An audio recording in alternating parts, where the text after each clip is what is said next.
सकाळी सगळे डायनिंग टेबलवर भूत पाहिल्यासारखं एकटक सियाकडे बघत होते. आजी तर डोळ्यांची पापणी ही झपकवायच्या विसरून गेलेल्या. पण नक्की ती सदम्यात गेलीये की खपलीये ते आधी कोणीतरी चेक करा बाबा. नाहीतर ही म्हातारी बसल्या बसल्याच गचकली असायची आणि आपण ती हलायची वाट बघत बसायचो. आजी, अगं बस कर, अजून किती ताणणार आहेस तिला? अशाने तर तुझीच वहिनीला नजर लागेल. नित्याने आजीच्या कानात कुजबुजत तिला भानावर आणलं. पण तिच्या बोलण्यावर मात्र आजीचा आकसलेलं तोंड तिच्यावर घसरलं ना.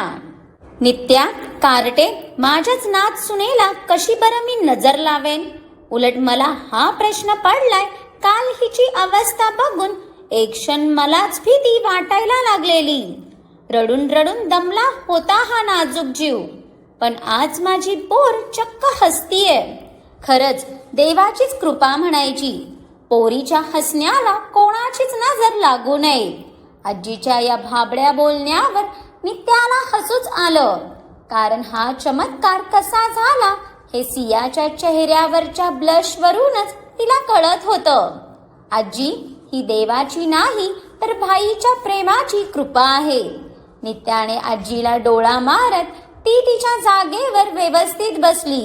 पण तिच्याही न कळत तिचं लक्ष बाजूच्या चेअरवर गेलं, जी चेअर अजूनही खाली होती. तिने दीर्घ श्वास घेत मनातले सर्व विचार झटकत स्वतःला परत नॉर्मल केलं. प्रेम, त्या कबुतराला प्रेम तरी करता येत असेल का?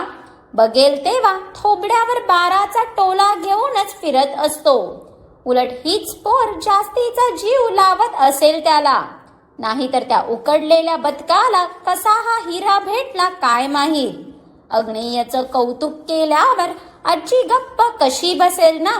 मनात का असेना तिने त्या रावणाला बडबडून घेतलं. तेव्हा कुठे आत्म्याला शांती भेटली असेल तिच्या.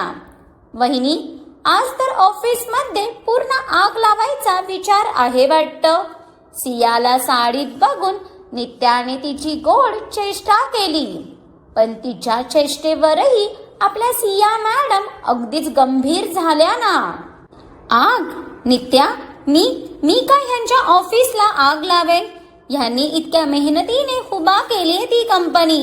सियाने नित्याच्या वाक्याला खूपच गंभीरपणे घेतलं वाटतं. तिच्या चेहऱ्यावरचे टेन्शनचे भाव बघून नित्या आणि आजीने तर डोक्याला हातच लावला आणि केविलवाण्या तोंडाने एकमेकांकडे पाहिलं. म्हणजे आजीला तर आत्तापासून या मुलीचं फ्युचर आणि अग्नेयच्या मुलांना खेळवण्याचे स्वप्न अंधारात दिसत होते. पण सियाचा भोळा स्वभाव बघता सुवर्णाला मात्र हसू आलं. सिया, राणी, अगं नित्या तुझी स्तुती करतेय बाळा. तू आज ह्या साडीत खूपच सुंदर दिसत आहेस. कोणाचीच नजर लागू नये माझ्या मुलीला. सुवर्णाने तिच्या डोळ्यातल्या काजळाचा तीट घेत सियाच्या कानामागे लावताच सिया गोड लाजली. तिला असं आनंदात बघून आज तर मेन्शनही हसू लागलेलं. ऑफिसचं तर माहीत नाही, पण मला बघून ह्यांच्या हृदयात आग लागते का तेच बघायचं आहे मला. सिया खाली मान घालून लाजतच मनात विचार करत होती. आज कधी नव्हे ते त्याच्यासाठी साडी घातलेली तिने. तिला माहीत होतं त्याला ती साडीत खूप आवडते ते. पण तो सडू काय स्वतःहून बोलणार नव्हता ना. म्हणून हिलाच त्याच्या मनातलं ओळखून वागावं लागत होतं. इकडे या गर्ल्स गँगचा गप्पांचा फड चांगलाच रंगात आलाच होता की तोच लिफ्टचा दरवाजा उघडला गेला आणि अग्नेय आणि आरवची एकसाथच एंट्री झाली. आपल्या दोन्ही मुलांना बघून तर सुवर्णाने मनातच त्यांच्यावरून बोट ओवाळली. कारण तिचे राजकुमार होतेच तितके देखणे. पण सिया मात्र अग्नेयच्या त्या भारगस्त व्यक्तिमत्वाला बघून अगदीच भारावून गेलेली. त्याच्या लांब हाईटला त्याची ब्रॉड पर्सनॅलिटी अगदीच सूट करायची. त्यात साहिबांचा तो किल्लर लुक तर काही न करताही तिच्या गालावर गुलाब उमलवून जायचा. त्यात त्याचे ते जेलने अगदी सेट केलेले क्लम्सी हेअर आणि डार्क ट्रिम बियर्ड तर त्याच्या त्या लुकला अजूनच कातिल बनवायची. कोण कसं त्याच्याकडे बघण्यापासून स्वतःला अडवू शकत होतं ना. त्याला बघून तर सियाचं हृदय नुसतं उडायला लागलेलं. पण अजून त्याची नजर त्याच्या या नाजूक पाखरावर पडली नव्हती. तो आणि आरव कामाविषयी काहीतरी चर्चा करत येत होते की अग्नेयचं लक्ष सियावर गेलं आणि बस त्याच्या हृदयाचा ठोकाच चुकला. पिस्ता कलरच्या पेपर सिल्क साडीमध्ये आज त्याची सिया अगदीच सोज्वळ आणि निरागस दिसत होती. नक्की त्या साडीत तिचं सौंदर्य खुलून आलेलं की ती साडीच तिच्यामुळे खुलून आलेली हे तर सांगणंच अवघड होतं. पण खरंच अफाट सौंदर्याची अद्भुत अशी प्रतिमा होती ती, जिच्या चेहऱ्यावरचं ते प्रफुल्लित तेज बघून तो स्वतः भारावून गेलेला. त्यात मॅडमने कोपरापर्यंत ब्लाऊज घालून तिच्या त्या गोऱ्या पान हातांनाही छान झाकून घेतलेलं. नेहमीची तिची तीच पफी बटरफ्लाय वेणी आणि दोन्ही भुवयांच्या मध्ये असलेली नाजूकशी टिकली. यापेक्षा जास्त तिच्या चेहऱ्यावर मेकअपचा लवलेशही नव्हता. पण आज तिच्या सौंदर्यात सर्वात जास्त भर टाकलेली तिच्या त्या पाणीदार डोळ्यात शोभून दिसणाऱ्या काजळाने. बस इथेच तर घायाळ झाला ना तिचा राक्षस. त्याला ती साडीत नेहमीच वेड लावायची आणि त्याला त्याची सिया नेहमी अशीच आवडायची, एकदम सिंपल आणि त्याची डिसेंट वाईफ. तिच्या याच सादगीवर प्रेम करायचा तो. तिला बघून त्याचं हृदय कितीच्या स्पीडने पळायला लागलेलं हे तर त्याचं त्यालाच माहीत. पण तो मनातच स्वतःला खूप सावरत होता. भाई भाई तुझीच आहे ती, तिला दिवसभर पाहत बस. पण आता पुढच्या 1 तासात तुझी मीटिंग आहे ते लक्षात असू दे. आरव अग्नेयाला थांबलेलं बघून त्याच्या कानात हळूच कुजबुजला. तसा अग्नेय खाडकन भानावर आला. त्याने एक नजर तिच्याकडे पाहिलं तर मॅडमच्या झुकलेल्या पापण्या बघून तो उगाच कपाळावर बोटं घासत मनातच गालात हसला आणि येऊन त्याच्या जागेवर बसला. आरवनेही एक नजर नित्यावर टाकली, पण तिने तिची मान अग्नेय दिसल्यावर जे खाली केलेली ती काय आता लवकर वर होणार नव्हती. आरव नकारार्थी मान हलवत रागातच येऊन सियाच्या बाजूला बसला. काल नित्याने त्याला टी शर्ट परत केलेले तो विसरला नव्हता आणि नाही विसरणार होता. पण त्याला दुसरीकडे बसलेलं बघून बाकी सगळे तर जागीच शॉक झाले. कारण आरव काहीही झालं तरी त्याची चेअर कधीच सोडायचा नाही. पण तो आपल्या बाजूला बसला नाही पाहून नित्यानेही मनातच उसासा सोडला आणि ती गप्प तिचा नाश्ता करू लागली. तसही तिलाही त्याच्या कालच्या वागण्याचा राग डोक्यात होताच. भुरट्या, तू आज बिथरला तर नाहीस ना? नेहमी तर ह्या खुर्चीला गुळासारखा चिकटलेला असतोस. मग आज तिकडे का बसला आहेस? ह्या खुर्चीला मुंग्या लागल्या का? बाकी जग शांत बसलं तरी ही म्हातारी शांत बसणार होती का? आजीच्या डोक्यात आले अकलेचे किडे पटापट वळवळू लागताच तिने एक भुवई उंचावत आरवकडे पाहिलं. तसं आरवने डोळे गच्च मिटून घेतले. तरी मला वाटलंच होतं, कोणी काही बोललं नाही तरी ही म्हातारी काय बोलल्याशिवाय राहणार नाही. सासू सुनेच्या सिरियल कमी पडल्या म्हणून ही आता माझ्या पंचायती करत बसणार. जिला बोलायला पाहिजे तिने तर मौन व्रतच घेतलंय. ठरवलंच आहे जीव घ्यायचा माझा. जाऊ दे, मला काय, मला पण तिची काही गरज नाही. क्युटी बरोबर बोलली, लोक फक्त फायद्यासाठी आपला वापर करतात. मलाही पटतंय आता ते. तसही हिच्या अंगातही शेवटी आत्याचं रक्त आहे, मग ही पण तिच्यासारखीच सेल्फिश असणारच. आरवने मनातच बडबडत आधी स्वतःचा पूर्ण राग शांत केला. कारण अग्नेय समोर असताना तो उगाच चिडचिडही करू शकत नव्हता, मोठ्यांवर तर नाहीच नाही. आजी, आत्ता मी माझ्या मर्जीने कुठे बसूही शकत नाही का? आरवने चेहऱ्यावर बळबळचं हसू ताणत आजीकडे पाहिलं. पण त्याच्या थोबड्यावरचा दाबलेला राग न ओळखायला ही म्हातारी पण आत्ताच थोडी अंड्यातून बाहेर आलेली. बाकीचेही आरवचा चिडका बिब्बा झालेला बघून गालात हसत होते. आरव समोर त्याची झालेली कोंडी त्यांना समजत होती. असं तर तू जाऊन बाहेर लाईटीच्या खांबावर बसलास तरी माझं काहीही जात नाही. पण मागच्या वेळी माझ्या भावाच्या भाच्याची मुलगी तुझ्या खुर्चीवर बसली होती, तेव्हा बरं तुला मिरच्या झोंबलेल्या, तेव्हा का नाही असं तोंड वर करून कुठेही बसलास?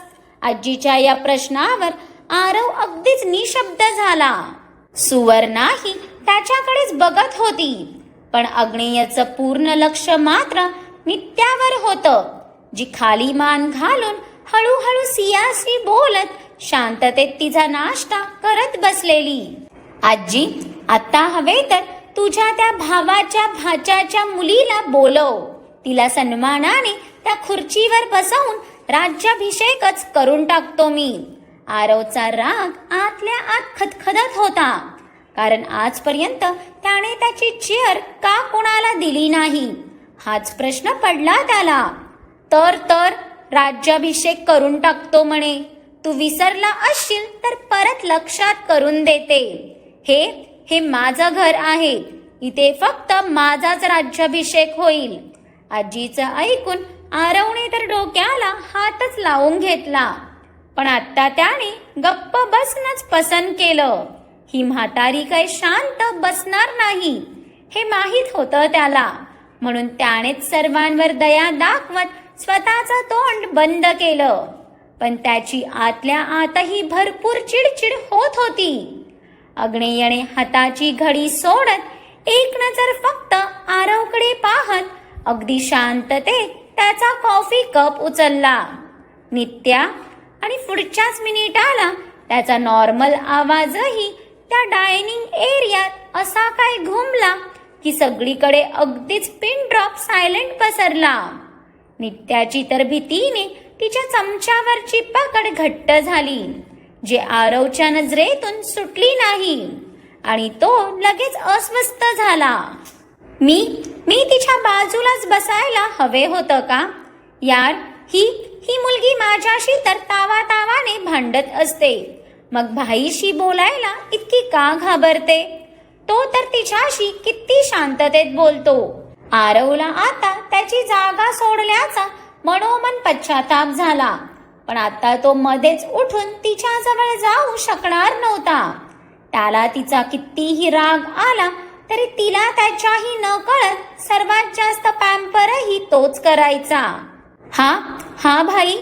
नित्याने मान खाली ठेवूनच कसे बसे घशात अडकलेले हे 2 शब्द बाहेर काढले. हे 2 शब्द बोलायलाही तिच्या कपाळावर लिटरभर घाम जमा झालेला, पण तिला घाबरलेलं बघून इथे सियाच्या कपाळावर आट्या पडल्या ना, कारण तिला नित्याच्या खाली झुकलेल्या चेहऱ्यावरची मूर्तिमंत भीती स्पष्ट दिसत होती. अहो, ती घाबरतीये तुम्हाला, जरा हळू बोला ना.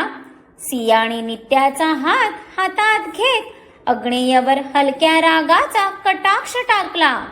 तशा इथे अग्नेयच्या भुवया उंचावल्या ना, म्हणजे आता त्याची बायको त्याला त्याच्या लहान बहिणीशी कसं बोलायचं ते शिकवणार होती. अग्नेयने तिच्याकडे बारीक नजर करून पाहताच, मला उगाच डोळे दाखवू नका, मला काही तुमची भीती वाटत नाही. या आविर्भावात सियाने नाक मुरडलं. तसं अग्नेय गालात हसला. आधीच तिच्यावरची त्याची नजर हटत नव्हती, त्यात मॅडमचा हा लटका राग तर त्याच्या हृदयात आग लावत होता. कसं त्याने तरी त्याच्या इमोशन्सला सावरायचं ना, पण सध्या तरी त्याने खूप मुश्किलीने त्याची नजर नित्यावर आणली. नित्या, आज तुझ्या फ्रेंडचा कुणालचा बर्थडे आहे राईट? अग्नेयने विचारताच इथे आरवच्या हाताच्या मुठी आवळल्या गेल्या. त्या कुणालचं नाव जरी ऐकलं तरी त्याचं डोकं फिरायचं. पण नित्या मात्र शॉक झाली. अरे देवा, हो की आज त्याचा बर्थडे आहे. मी तर विसरलीच. मी नंतर त्याला विश करते. क्षणभरासाठी नित्याला अग्नेय तिथे आहे ह्याचं भानच राहिलं नाही. अरे वा, मुकीच्या तोंडात जीभ आली वाटतं. नित्याच्या चेहऱ्यावरचा आनंद बघून आरव रागात धुसमुसला. पण आत्ता त्याचा राग त्याला आवरताच येत नव्हता. भाई, आपल्या डायनिंग टेबलवर त्या कुणालचा विषय का चालू आहे? आरवने काहीसं चिडतच अग्नेयवरची नजर नित्यावर आणली. पण तिच्यावर आलेली त्याची नजर मात्र प्रचंड रागीट झालेली. पचकलाच का हा? तरी म्हटलं अजून माझ्या फ्रेंडच्या नावाने ह्याला जळजळ कशी झाली नाही. नित्याने मनातच नाक मुरडलं. आरव तो नित्याचा फ्रेंड आहे आणि त्याचे डॅड आपल्या एका बिझनेसचे शेअर होल्डर. सो त्यांचाच कॉल आलेला मला. आज संध्याकाळी त्यांच्या मुलाच्या बर्थडेची पार्टीचं इन्व्हिटेशन दिलंय त्यांनी आणि नित्याला तर आवर्जून घेऊन यायला सांगितलंय. अग्नेयने सांगताच आरवच्या मनात आगीचा डोंबच उठला. आता तो कुणाल जर त्याच्या समोर असता तर त्या बिचाऱ्याचा जन्मदिवस मृत्यू दिवस म्हणून साजरा करावा लागला असता. काय करणार, आरव बाबा पेटले होते ना.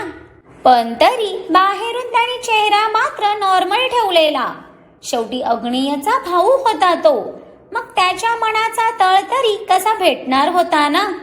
भाई, मी जाऊ त्या पार्टीला? पार्टीचं नाव ऐकूनच नित्या खुश झाली. तिला कोणतीही पार्टी असली तरी नवीन नवीन कपडे घालण्याशी मतलब असायचा. पण तिचा उत्साह बघून आरवने रागात तिच्याकडे पाहिलं. त्या दिवशी तर भाईला विचारायला हिच्या घशात जीभ नव्हती आणि आज ती जीभ लुटूपुटू चालायला लागली का? त्या कुणालचा जीव तर नंतर घेतो मी, आधी हिची जीभ हासडून टाकतो. आरवची नुसती धुसमुस माजलेली. Yes, you can. आरव सोबत येईल तुझ्या. अग्नेयने परमिशन देताच नित्या तर भयंकर खुश झाली. पण त्याचं पुढचं वाक्य ऐकून नो, आरव आणि नित्या एक साथच ओरडले. तसे बाकी सगळे दचकलेच. सियाने तर घाबरून हृदयावर हातच ठेवला. भाई, मी त्या झिंगूरच्या बर्थडेला अजिबात जाणार नाही. तो माझा फ्रेंड नाही आहे आणि मला त्याच्या बर्थडे पार्टीत काळी मात्र इंटरेस्ट नाही.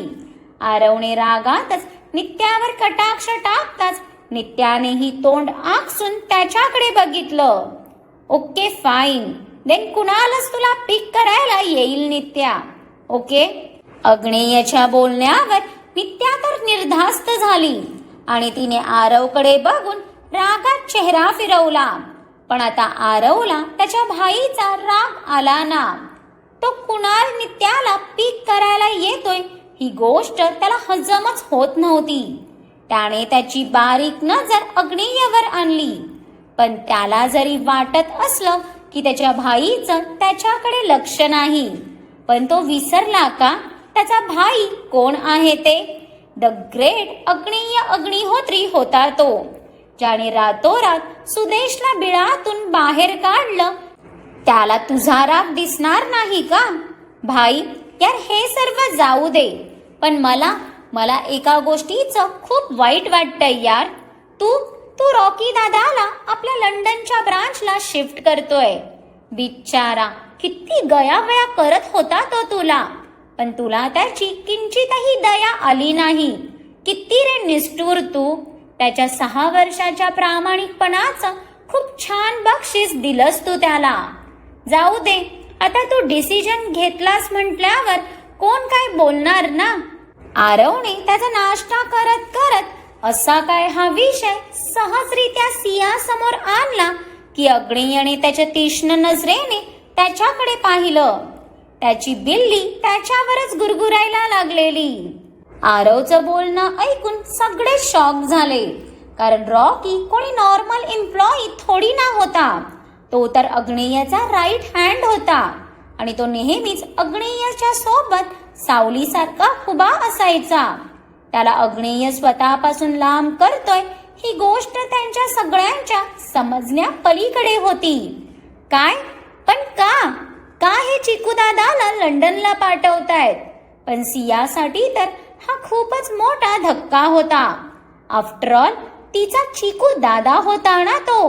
सियाच्या चेहऱ्यावरचे दुसरे एक्सप्रेशन बघून अग्नेयने जबडा आवळत काहीशा रागातच आरवकडे पाहिलं. पण मजाल आता हे नवाब आपल्या भाईकडे बघतील तरी. काय म्हणजे सिया, तुला सांगितलं नाही का भाईने? भाई असं कसं करू शकतो रे तू? तिच्या चिकू दादाला इतक्या लांब पाठवताना तुला तिला सांगूसही वाटलं नाही? कसला असशील भाई तू?